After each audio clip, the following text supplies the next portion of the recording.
No, priatelia, nejdem robiť reklamu žiadnemu stroju na odšťavovanie, pretože ani tento nie je úplne že 100%,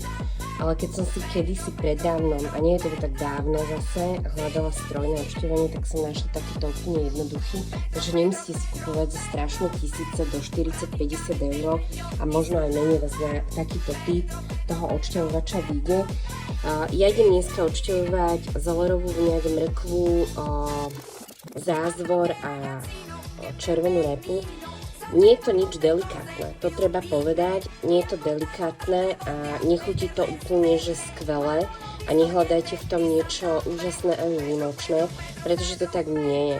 Tá chuť je naozaj taká zvláštna, ale je to evidentne veľmi zdravé a s tou celerovou vňaťou, aspoň ja osobne pracujem v súčasnosti veľmi často do akýchkoľvek smoothie, akýchkoľvek odšťavovaní